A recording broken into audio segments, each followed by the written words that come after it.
تعتبر الآثار إرثاً تاريخياً شاهداً على الحضارات القديمة وعلى الطقوس التي كانوا يمارسونها في تلك المعالم. وتطلق كلمة آثار على كل ما تبقى من ممتلكات مادية للأجيال القديمة، فلا تكاد تخلو منطقة في العالم من الآثار، إلا أن مقدار هذا التواجد يختلف بشكل نسبي من منطقة إلى أخرى.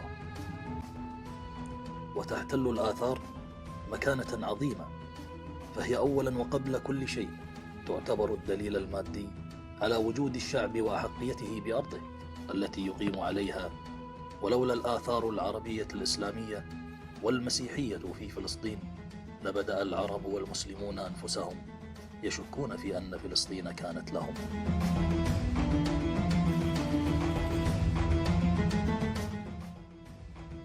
كما يمكن للآثار أن تعطينا فكرة عن الحقب التاريخية القديمة وعن شكلها وطبيعتها وعن طبيعة حياة الأجيال التي عاشت فيها. ومن الناحية الاقتصادية فتكمن أهمية الآثار في كونها مساهما رئيسيا في دعم الاقتصاد، سواء كان ذلك بشكل مباشر أو غير مباشر، فهي توفر موارد إضافية لخزينة الدولة وخلق فرص عمل ودعم المجتمع من حيث تقليل نسبة البطالة. وأما أهميتها الاجتماعية فتكمن في الدور الذي تلعبه في تكوين هوية المواطن وتعريفه بحضارته وقيم أجداده وطرق حياتهم، وعلى النظم السياسية والمعتقدات الدينية والقوانين السائدة في زمن بعد، الأمر الذي ينعكس إيجابا على زيادة الانتماء لدى المواطنين لبلدهم وحضارتهم. وقد نشأ علم الآثار عند العرب قديما، وهم أول من كتب عن الآثار وأهميتها في العالم. فمثلا كتاب الإفادة والاعتبار في الأمور المشاهدة والحوادث المعاينة بأرض مصر، والذي ألفه عبد اللطيف البغدادي، وذكر فيه قيمة الآثار، بل دعا إلى المحافظة على تلك الشواهد لما لها من قيمة عظيمة. فالوطن العربي مهد الحضارات الإنسانية الأولى، وقد نشأت وسقطت على هذه الأرض الساحرة أروع وأكبر وأهم حضارات العصور القديمة، كالفراعنة والآشوريون والبابليون والرومان واليونانيون والسومريون والأنباط والأكاديون والنوبيون وغيرهم. ولقد قامت هذه الحضارات واتسعت لتغطي مساحات هائلة من الوطن العربي. ومن أشهر هذه المعالم الأثرية جرش والبتراء في الأردن. فمدينة البتراء الجميلة تم بناؤها وحفرها بالصخور الجبلية من قبل مملكة الأنباط العربية في عام 312 قبل الميلاد. وتضم مدينة البتراء المئات من المعالم الأثرية الجميلة، وكذلك جرش، والتي يرجع تأسيسها إلى العصر اليوناني القديم، وهي غنية بالمباني الأثرية الضخمة. وأما في فلسطين فهي أرض الأنبياء وموطن الكنعانيين وحضارتهم العريقة.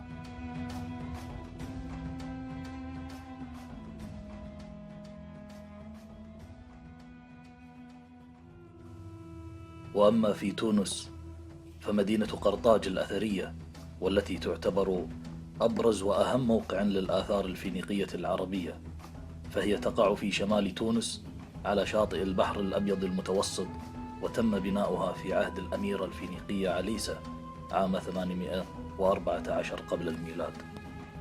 وأما في لبنان فتجد مدينة بعلبك الأثرية الواقعة في سهل البقاع اللبناني غنية بالمعالم الرومانية الضخمة والمثيرة، وأشهرها آثار معبد جوبيتر وميركوري وفينوس، وكذلك معالم الحضارة الفينيقية العربية. وأما في مصر فهي موطن الفراعنة العظماء الذين أبدعوا ببناء أروع المباني في التاريخ. وأما في اليمن فمدينة مأرب القديمة شرقي صنعاء كانت عاصمة سبأ، أقدم حضارات اليمن في القرن الثامن قبل الميلاد، وهي من أهم المدن في تاريخ شبه الجزيرة العربية. وأما في العراق بلاد الرافدين فقد قامت وسقطت حضارات عظيمة على أرضها، وتجمع على أراضيها المعالم الأثرية المثيرة والكثيرة في جميع أنحائها. ومن أهم هذه المعالم الأثرية زقورة أور الواقعة شرق مدينة الناصرية، ويرجع بناؤها إلى الحضارة السومرية عام 2050 قبل الميلاد. وكذلك مدينة بابل الأثرية والتي ترجع إلى الإمبراطورية الأكادية العربية عام 2300 قبل الميلاد.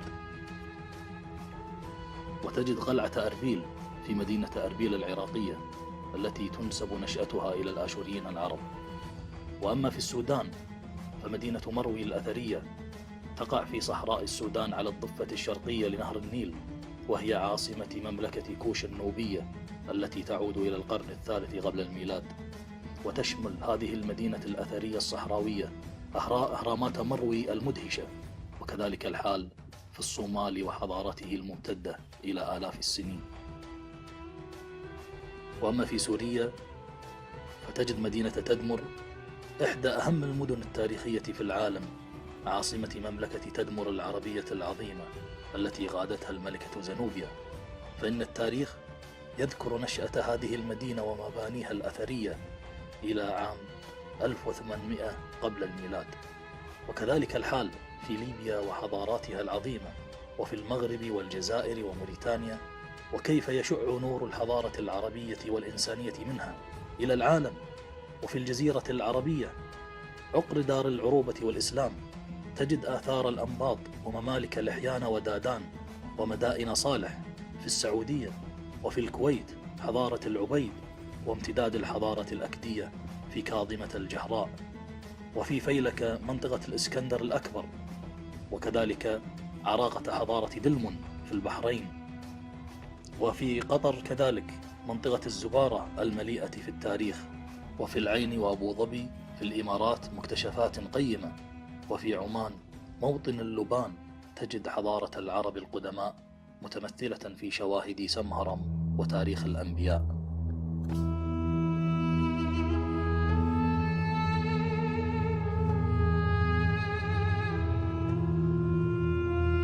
وأما التدمير المنظم لهذه الحضارة فقد أشار إليه صراحة صامويل هانتينغتون في كتابه صراع الحضارات، والذي دعا فيه إلى ضرورة مسح الهوية العربية حتى يسهل السيطرة على الأجيال العربية القادمة.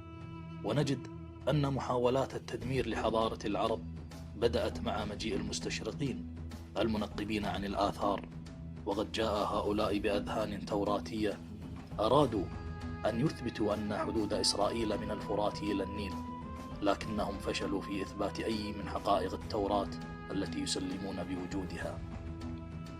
استمر غزو المستشرقين للمدن والحضارات العربية عقودا طويلة، نقبوا عن الآثار وسرقوا معظمها، ووضعوا أيديهم على كنوز الشرق الذي ألهب مخيلتهم حد شعورهم بعقدة تجاه عظمة حضارته وتطور علومه وفكره وغرابة أسراره وبيئته. تزامن ذلك مع حملات عسكرية غزت وطننا العربي، بدءا من استعمار القواعد العسكرية وحتى غزو العراق وليبيا، والذي عاث فيها الغرب فسادا وتدميرا، وما أن انتهى الاحتلال العسكري المباشر حتى أوجد الغرب للأمة العربية عدوا جديدا أشد ضراوة وتنكيلا، عدوا من عند أنفسهم كما قال عليه الصلاة والسلام.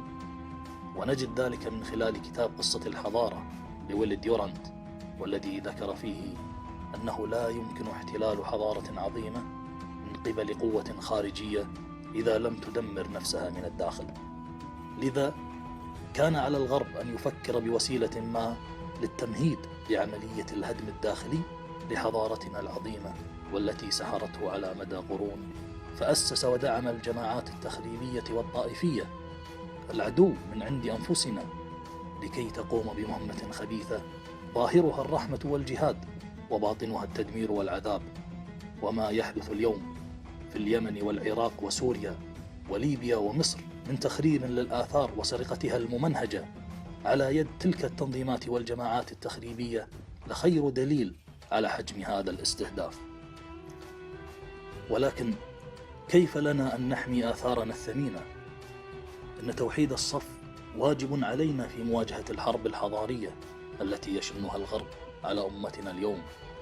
وأن نسعى جاهدين إلى أن يكون سلاحنا موجها في نحر عدونا المحتل، لا إلى إخواننا وعروبتنا وآثارنا ومواردنا. وأما من ناحية المواثيق الدولية فهنالك عدد من المعاهدات والقوانين والمواثيق الدولية التي تحمي الآثار من النهب والسرقة والاتجار بها وعدم استهدافها في حالة الحروب، كاتفاقية حماية التراث الثقافي والطبيعي عام 1972، وكذلك معاهدة لاهاي الخاصة عام 1954.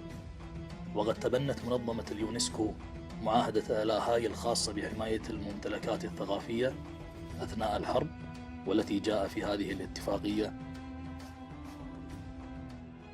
إن الأطراف الثانية المتعاقدة تتعهد باحترام الممتلكات الثقافية بما لا يعرضها للتدمير والتلف، كما تتعهد تلك الأطراف بتحريم أي سرقة أو نهب أو تبذير للممتلكات الثقافية ووقايتها من هذه الأعمال ووقفها عند اللزوم مهما كانت أساليبها، وتحريم أي عمل تخريبي موجه ضد هذه الممتلكات. وتتعهد الأطراف المتعاقدة أيضا بأن تتخذ في نطاق تشريعاتها الجنائية كافة الإجراءات التي تكفل محاكمة الأشخاص الذين يخالفون هذه الاتفاقية أو الذين يأمرون بمخالفتها، وتوقيع مخالفات جنائية أو تأديبية عليهم مهما كانت جنسيتهم. لكن اليونسكو التي تبنت هذه الاتفاقية وأشرفت عليها ولا زالت ترعاها حسب المادة 33 المتعلقة بمساعدة اليونسكو لم تتحرك بشكل سريع لإنقاذ أكثر من 170 ألف قطعة أثرية عندما سرقت من المتحف الوطني العراقي. بل أكدت اليونسكو على لسان مساعد عام المنظمة على استخدام مواد كيميائية لتدمير تلك المخطوطات والآثار، وهو ما يدل على أن الأمر كان متعمدا. وأما أخيرا فنستطيع أن نجزم بأن كنوزنا الأثرية لا يمكن أن نحميها ما لم نوحد صفنا الداخلي وندع الفرقة والشتات من أجل أن نحافظ على تاريخنا العظيم ومستقبل أجيالنا الآمن.